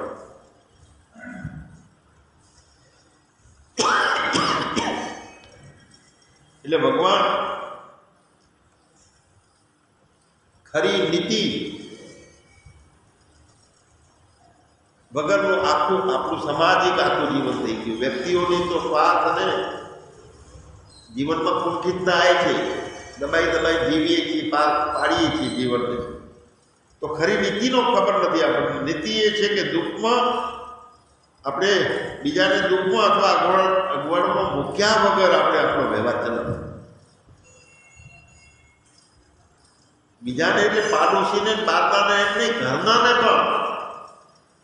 મારી સાથે જે કોઈ બે ચાર જણા હોય તો કોઈને પણ દુઃખમાં કે અગવડમાં મૂક્યા વગર આપણે પોતાનો વ્યવહાર ચલાવવો. આ ખરી નીતિ. અને એના માટે કરીને સાચું બોલવું, પ્રમાણિકપણું રાખવું, બધાને પ્રભુરૂપ સમજવા, બીજા તરફથી જો કોઈ તકલીફ કે દુઃખ આવે તો એ સહન કરવું, નિર્ભયતા કેળવવી, ઇન્દ્રિયો ઉપર સંયમ કેળવવો અને આત્મજ્ઞાન મેળવવા માટે સદાય તત્પર રહેવું. તો આ તો શબ્દો સાંભળીને કંટાળો હોય કે આટલું બધું ભારે. તો આ પ્રસન્નતા પ્રાપ્ત કર્યા પછીના વિષયો છે.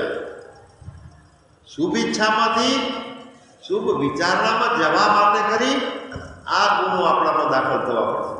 મતલબ કે ઘરને મંદિર બનાવવાનું, પછી સમાજને મંદિર, મહાદેવાલય બનાવવાનું.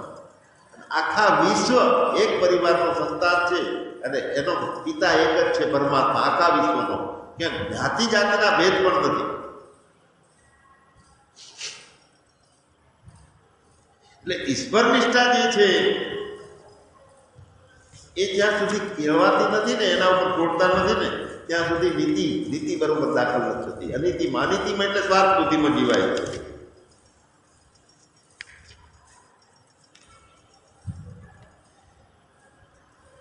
એટલે ભગવાન બધે છે, પણ બધું શું કે ભગવાનનું સુખ નથી. જો ભગવાન બધે છે પણ બધું શું કે ભગવાનનું સુખ નથી. તો ભગવાન સંસારમાં છે પણ સંસારનું સુખ તે ભગવાનનું સુખ નથી, માયાનું સુખ છે. અને માયા છે એ ભગવાન છે એમ સમજી અને માયાના સુખને વધારો કરે રાખીએ છીએ તો તે મોટી ભૂલ થાય.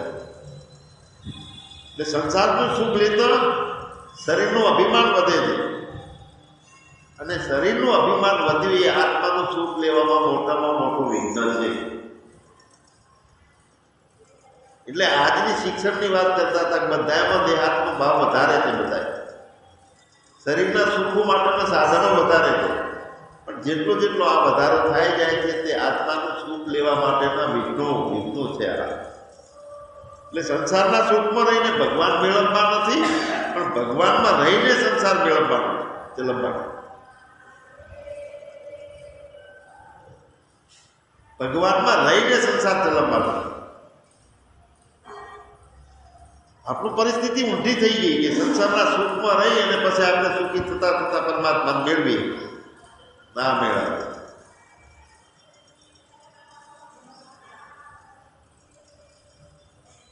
મહાત્માના સુખમાં રહીને સંસાર ચલાવો તો સંસાર દિવ્ય બને. જગત પ્રભુમાં ક્યારે દેખાય? પ્રભુના રૂપમાં બધું માનીએ તો પ્રભુ દેખાય. સંસારના રૂપમાં સંસાર માનીએ, સંસારનું સુખ મેળવવા માટે પરમાત્માની પ્રાર્થના કરીએ અને માગણીઓ કરીએ તો મંદિરો ભિખારી માટેનો કેન્દ્ર સ્થાનો બની ગયું. સવારથી સાંજ સુધી માગણીયા તો આવે છે બધા, કેમ કે સંસાર વધારવો છે, ભગવાન વધારવો નથી. એમ એટલા માટે જેને સંસારનું સુખ ગમતું હોય વધારે તો એનાથી જેને શુભેચ્છા કેળવવી છે ને આગળ વધવું છે, તો જેને સંસારનું સુખ વધારે ગમતું હોય એનાથી થોડો ફેરવું રહે. એનો તિરસ્કાર નહીં કરવો. હા કેમ છો, મજામાં મજામાં, વિશેષ એની મિત્રતા નહીં. કારણ કે જેને સંસારનું સુખ ગમે છે અને આપણે એનાથી બહાર જવું છે તો એના સંગમાં રોજ 2 કલાક જઈને બેસશું એની જોડે તો આપણો ભલીવાર નહીં આવે, કામ નહીં થાય. એટલે જેને સંસારનું સુખ ગમતું હોય તો ગમવા દો, પણ એનાથી આપણે અસંગ રહેવાનું છે. અને અસંગ રહ્યા વગર આત્મભાવ કેળવવો બહુ મુશ્કેલ છે. શુભેચ્છા માટેમાં જે વિઘ્નો આવે છે એની આ વાત થાય છે. એટલે માણસોની વચ્ચે રહી અને માણસના જેવું થવું ની હોયલું છે. પછી એકાંતમાં રહી અને સત્સંગ સમજવો કે કેળવવો એ થોડું હોયલું છે.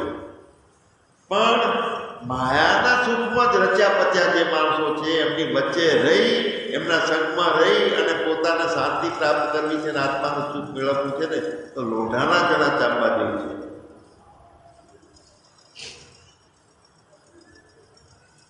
તો એનો રસ્તો શું? માયાના સુખમાં 5 જણનો પત્ની છે, 5 જણો છે ઘરમાં, બધા માયા ડૂબેલા છે. ખાઓ પીઓ મજા કરો, દુનિયાનું કાંઈ જોવું નથી, સ્વાર્થમાં રહો. અને આપણી એક ધારા છે કે આપણે તો મૂળ મસ્ત શાંતિ જોઈએ છે, એમને જોઈએ એટલે દુઃખ આવે. મારું આ બહુ વ્યવસ્થિત જીવન નથી, વિઘ્ન કરતા છે, નડે છે, માયાના સુખમાં પડ્યા છે. એમને આત્માનું સુખ છે એની ખબર નથી અને ટેમ્પરરી દુઃખ આવે છે. અરે રોજ ઝઘડા કરી જીવમાં ટેવાઈ ગયેલા છે. એમને લાગતું જ નથી કે આપણે નરકમાં જીવીએ છીએ, એવું જ લાગતું નથી.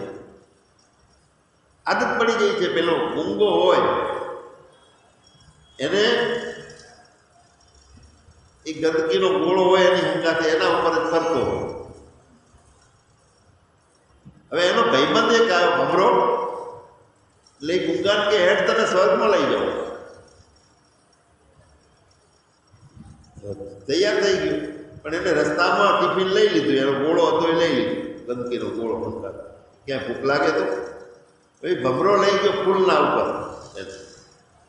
ફૂલ ઉપર લઈ ગયો. ભમરાએ એમાંથી રસ ચૂક્યો અને મસ્તી મજા કેળવી. ભમરો એને કહે છે ગુંગાને કે તું આ ફળનો રસ ચાખ, તને ખબર પડે શું વસ્તુ.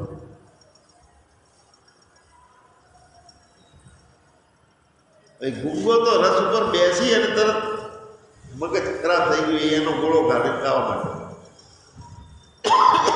માયામાં ડૂબેલા માણસોની આ દશા છે એ મારે કહેવું છે. તો માયાના સુખમાં રહેલા માણસોના સંગમાં રહેવું અને આત્માને સુખ મેળવવું એટલે એના માટેનો ભાવ કેળવવો એ બહુ મુશ્કેલ કામ છે. તો જેને સંસારનું સુખ ગમે છે એનાથી આપણને અભાવ આવે, ગમે નહીં, ફક્ત એકલું સંસારનું સુખ ગમે છે તો એના પ્રત્યે અભાવ ના રાખવો, પણ બધાને પ્રભુ રૂપે માનવાનું ચાલુ કરવાનું. આ એની બીજી દવા છે.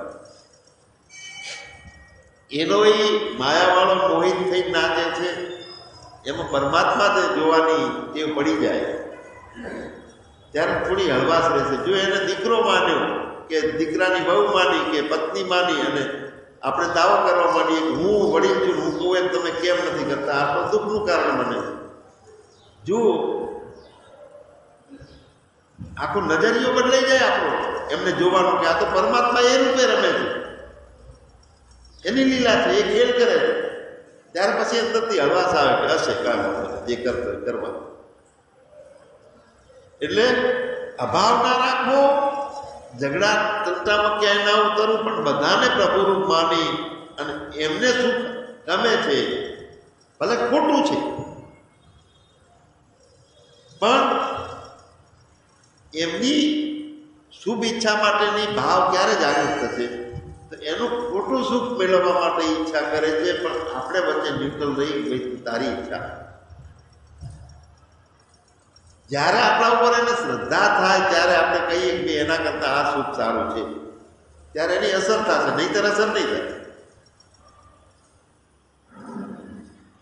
તું આ કરે છે ખોટું છે, 1000 વખત કીધું તું નરકમાં પડવાનો છે, પેલો શું કહે છે કે આ મારે નરકમાં પડવું છે. તમે તો સ્વર્ગમાં છો નરકમાં છો એવું અમને દેખાય છે, અમને એવું દેખાતું હોય તમે સ્વર્ગમાં છો તો અમે તમારી વાત માનીએ. બાળક પોતાના વડીલનું દાદાનું કોઈ માનવા તૈયાર નથી, કેમ કે દાદાનું જીવન નથી. આજે જીવન અને સહનશીલતા ભાવ જોઈ અને લોકો સ્વીકાર કરે, એમને સ્વીકાર થતો નથી. ઘરમાં 5 લોકોમાં આપણો સ્વીકાર ના થતો હોય તો આખા સમાજમાં ક્યારે થશે?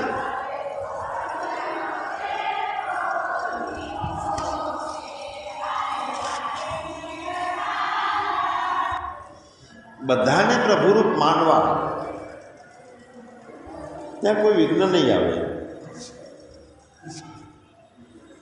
આ કોણ છે? વ્યક્તિ છે, ટોળું છે કે પરમાત્મા એ રૂપે છે? જો પરમાત્મા માને છે તો પ્રેમ થાય કે વાહ મારો વાળો કેવો કિલોલ કરે છે. અને જો વ્યક્તિ માન્યા તો હવે તમારામાં વિવેક નથી, આટલી ખબર ના પડે, આવો સરસ સત્સંગ ચાલે છે ને શાંતિ રાખતા નથી, આ ડખો બધો. એટલે જાહી વિધિ રાખે રામ તાહી વિધિ રહ્યો.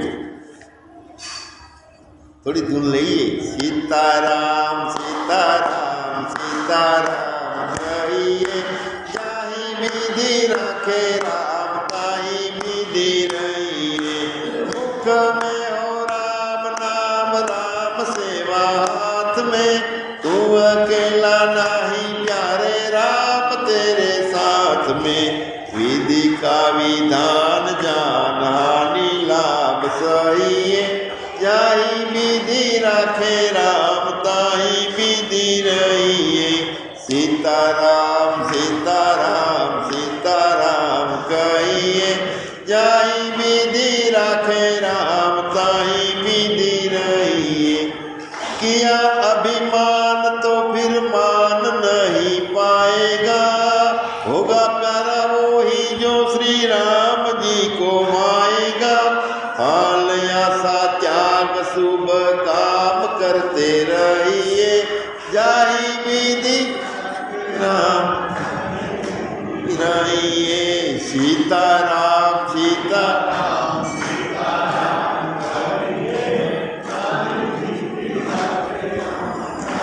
विधि रहिए. जिंदगी की दौड़ सौंप हाथ दीनानाथ के, जिंदगी की दौड़ सौंप हाथ दीनानाथ के.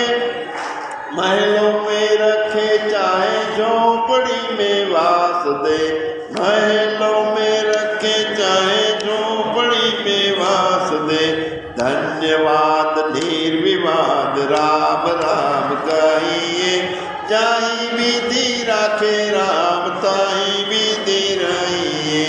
आशा एक राम जी से दूजी आशा छोड़ दे, आशा एक राम जी से दूजी आशा छोड़ दे. नाता एक राम जी से दूजा नाता तोड़ दे. साधु संग राम रंग अंग अंग रंगिए, काम रस त्याग प्यारे राम रस पीजिए. सीताराम सीताराम सीताराम कहिए, जाही विधि राखे राम. આ ભાવ કેળવવો મુશ્કેલ છે. જાહી વિધિ રાખે રામ તાહી વિધિ રહીએ, આ ભાવ કેળવવો મુશ્કેલ છે, અશક્ય નથી. પણ થોડી હિંમત કરીએ મજબૂતાઈથી આપણે દાખલ કરીએ ને આ નિયમો, ત્યારે જે વિષયને આપણે આગળ વધવું છે તો એના નીતિ નિયમોનું પાલન કરવું પડે. એમાં સંસારમાં આગળ વધવાનું હોય તો સંસારમાં નીતિ નિયમો કમાવે, પણ આત્મજ્ઞાનમાં આગળ વધવું છે તો આત્મજ્ઞાનના નીતિ નિયમો ઉપયોગી છે.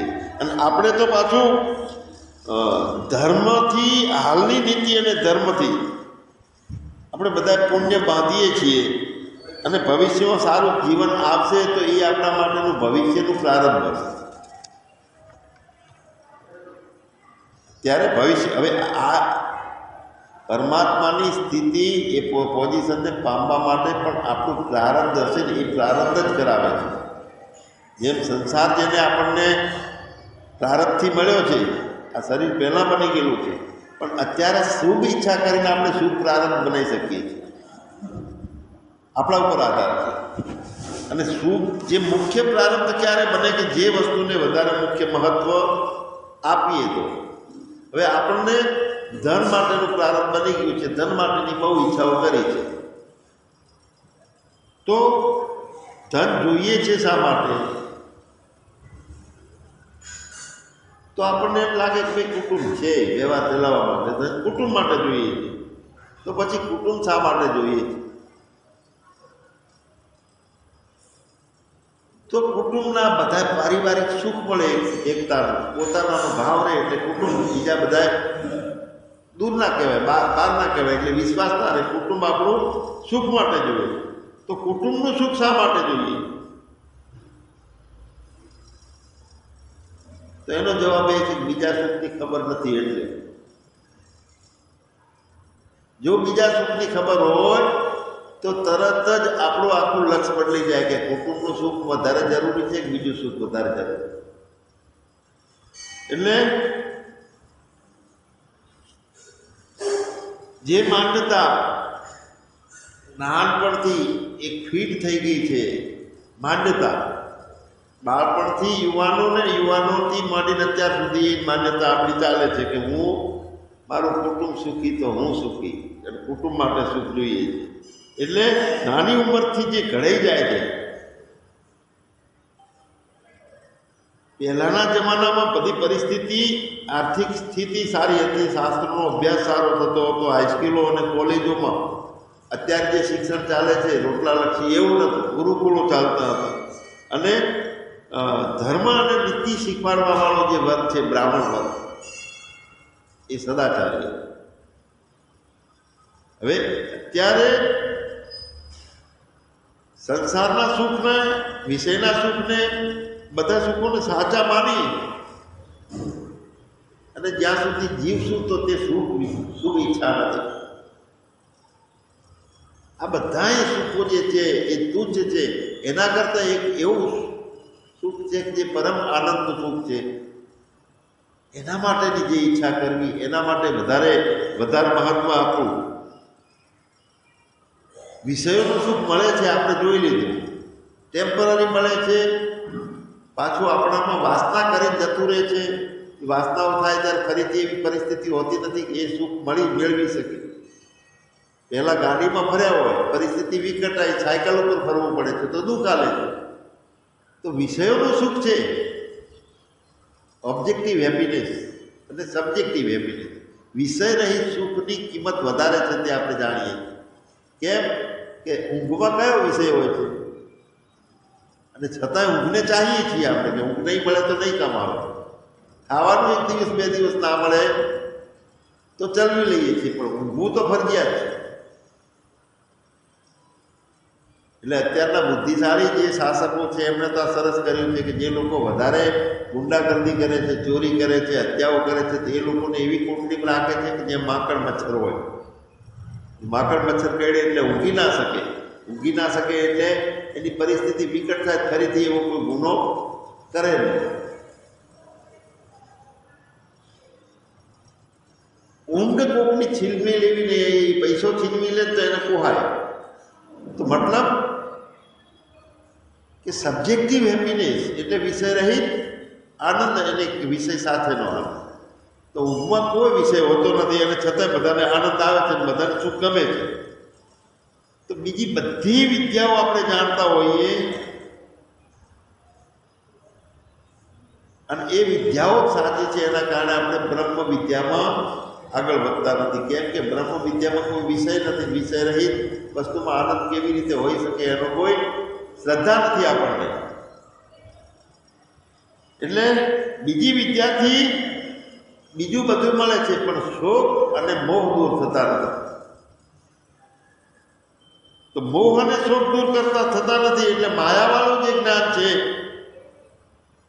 એ વધારે ઊભું થાય છે.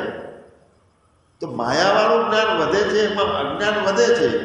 અહીંયા આપણે વિષય શું છે કે અજ્ઞાનને પટકી દઈ અને જ્ઞાન નિષ્ઠામાં આગળ થવું છે, તે શુભેચ્છા છે.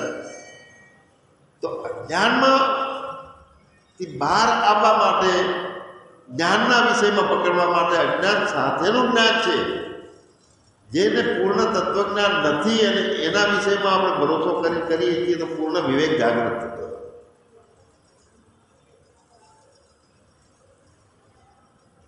એટલે જ્યાં સુધી આ બધાથી અલિપ્ત થવાનું છે, ગૃહસ્થાશ્રમનો સ્વીકાર કર્યો અને એની અંદર આર્થિક વૃદ્ધિ માટે, સંતતિની વૃદ્ધિ માટે આપણે જે કંઈ પુરુષાર્થ કરીએ છીએ, તો એમાં બે ચાર જાતની ચિંતાઓ રહે છે આપણને. કુટુંબના ભરણ પોષણની ચિંતા રહે છે, બીજા બધા વ્યવસ્થિત સારી રીતે સંવાદિતતાથી નથી જીવતા તો ચિંતા રહે છે, અને એ ટાઈમે શુભ ઈચ્છાઓ કેવી રીતે થાય. જ્યારે એક સાથે એક વ્યક્તિ 3-4 ધર્મનું પાલન કરતો હોય, ઘણી વખત આપણે કહીએ કેમ ચાલે છે, કહો ભાઈ, આમ તો મજામાં છીએ, તો આવો કોઈ દિવસ આશ્રમમાં આવતો, અરે ટાઈમ જ મળતો નથી ને. એ છોકરા, એના માટેનો વહીવટ, ઘરે પૈસા કમાવાની ચિંતા, માણસ બળદની જેમ ગાડીમાં ફરે છે એમ આખું બળદ બની ગયું છે કુટુંબમાં, સંસારમાં, બહુની પાછળ, પૈસાની પાછળ. તો એને શુભેચ્છાઓ થાય કેવી રીતે? હવે સાચું સુખ જે છે પોતાનું આત્મજ્ઞાનનું લક્ષ્ય, તો એ સુખનું મૂળ સાધન બ્રહ્મચર્ય, એટલે બ્રહ્મના જે નિયમો છે, આત્મજ્ઞાન માટેના જે નિયમો છે એ પાલન કરવાનું. અસંગી રહી તેન ભુંજીતા, જે ગૃહસ્થ ધર્મ આપણે ચલાવીએ છીએ તેમાં અસંગતા કેળવી અને બીજાને સુખ આપવા માટે આપણે જીવીએ છીએ. બસ જગ કી સેવા ખોજ અપની પ્રીત રામ સે કીજીએ. જે આપણા સંબંધીઓ છે, દીકરો છે, દીકરી છે, પત્ની છે કે પાડોશીઓ છે, આપણે કોઈ ઉપર હકને દાવાફીટ કરવા માટે નથી, એ તો આપણું અભિમાન પુષ્ટ કરે છે, પણ આપણું જીવન એમને સુખી કરવા માટે છે, બીજા માટે. બસ આ દેહ સંસારનો છે, સંસાર માટે વપરાય. એટલે મુખ્ય લક્ષ્ય આપણું જે છે, સુખનું મૂળ સાધન છે તે બ્રહ્મચર્ય છે, અને બધા દુઃખનું મૂળ બ્રહ્મચર્યનો ભંગ.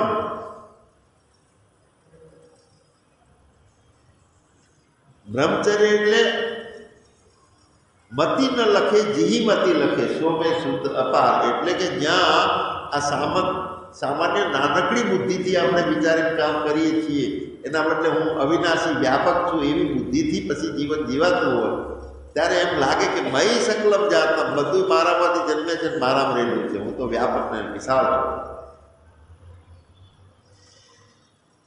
એટલે દુઃખનું મૂળ કાર્ય છે ઈશ્વર નિષ્ઠા વગરનું જીવન. હું કરું કેમ આવે છે કે મારો દેહ ભાવ વધારે પુષ્ટ થયેલો છે, તો એ દુઃખનું કારણ છે. આનંદ ક્યારે આવશે? દેહ ભાવનો ભંગ થશે. દેહ તે હું નથી. અને બ્રહ્મચર્ય અહમ અસ્મિ પરબ્રહ્મ, કેવો નિત્ય શુદ્ધ બુદ્ધ અવિક્રિય અને સનાતન છે, તે હું છું. બે હું નથી આમાં ક્યાંય. એક હું બનાવટી છે, એ સપનાની માફક ઊભો થયેલો છે. એક વખત ખબર પડે કે ઝાંઝવાનું જળ છે, સાચું પાણી નથી. રેતની અંદર સૂર્યનો પ્રકાશ ચમકે છે, પાણી જેવો દેખાય છે. ખબર પડી જાય, ના ખબર પડે ત્યાં સુધી લેવા માટે જઈએ પાણી, લોટો લઈ દોડીએ, પણ જેમ દોડીએ એમ પાણી દૂર જતું જાય. કોઈ પકડીને એમ કહે કે આ તો ઝાઝવા છે, નદી નથી, તો બીજા દિવસે દેખાશે ખરી, પણ પાણી લઈ લોટો લઈ દોડી આપણે જશું નહીં પીવા માટે. એટલે જે મોહમાં, જે ગળતરમાં આપણે અહીંયા ડૂબેલા છીએ, માથે જવાબદારી છે, બોજો છે, ભાર છે, ઉપાડ્યું છે, એટલે એ બોજાવાળા મનથી આપણી શુભ ઈચ્છાઓ કે શુભ વિચારણાઓ થતી નથી. આપણે પરમાત્મા માટેની, આત્મા સાક્ષાત્કાર માટેની ઈચ્છાઓ થતી નથી. હવે એમાં જો ઈશ્વર નિષ્ઠા કેળવાય, એટલે આપણે હમણાં કીધું લીધું કે જાહી વિધિ રાખે રામ તાહી વિધિ રહી. તો એના માટે જિંદગી કી દોર સ્વમ હાથ દીના નાથ કે આપણે આપણી બુદ્ધિ ઉપર જીવન જીવીએ છીએ કે ઈશ્વર જેમ ચલાવે છે એમ જીવીએ છીએ? બુદ્ધિ ઉપર ચલાવીએ. અહંકાર વિમૂઢ આત્મા કરતું અહમ ઇતિ મન્યતે. આ અહંકાર છે એ મૂઢ છે, અને હું કરું છું, મારા કારણે હું સુખી થઈશ, એ અવિદ્યા છે, મોટા મોટી અવિદ્યા એ છે. એટલે જે સુખ મેળવવા માટે સાધન છે એ શરૂઆતમાં મુશ્કેલ પડે છે. કયું સાધન છે? પૂરું સુખ મેળવવું છે, આત્માનું સુખ મેળવવું છે કે જહાં ના કુછ હે ના હુઆ ના હોવનહાર. તો એના માટે જે સાધન કરવા પડે છે, તો મુખ્ય સાધનમાં મનને, બુદ્ધિને, અહંકારને એક બાજુ મૂકી અને વચ્ચે ઈશ્વરને લાવી દેવાનું. અઘરું લાગે. બધું છોડવું કેવી રીતે આવે? મનથી છોડવાનું છે. ભાવ એમાંથી કે ભાઈ આ મારા આત્યંતિક આનંદ માટે આ વસ્તુ કોઈ જરૂરી નથી. તો શરૂઆતમાં એ મુશ્કેલ લાગે, પણ જ્યારે ઈશ્વર નિષ્ઠા ઉપર જીવતા મોડો પડે, હળવો પડે, સહજ પડે, સરળ બને, ત્યારે એ મુશ્કેલ લાગતું જે સાધન હતું એ આપણને શાંતિ પ્રદાન કરતું છે. આત્માકાર વૃત્તિ, બ્રહ્માકાર વૃત્તિ, શાંત ભાવ. પણ આ આત્મનિષ્ઠા વગર આ સુખ સપને નથી. જ્યાં સુધી પોતે પોતાનામાં નિત્ય શુદ્ધ બુદ્ધ સનાતન હું છું, પોતે જ છે, એમાં બહારથી નવો લાવવાનો નથી. પણ એના ઉપર શ્રદ્ધા થાય, એની સાથે સાથે હું જે અત્યારે આ માયાના કારણે જે હું દેહ તરીકે હું માનું છું, તાદાત્મ્ય થઈ ગયું છે, અને આ ઇન્દ્રિયોના વિષયોમાં રોજ અલગ અલગ જાતના વિષયો ભોગવું છું, તે હું નથી, તે બધો માયાનો ખેલ છે. આ રીતની પોતાના બનેલા હું ઉપર અશ્રદ્ધા અને ઓરિજિનલ હું ઉપર શ્રદ્ધા, બંને કામ એક સાથે થવું જોઈએ. ત્યારે આપણને એ શુભ ઈચ્છા અને એમાંથી આગળ વધી અને પરમાત્મા સુધી પહોંચી શકાય છે. સચ્ચિદાનંદ ભગવાન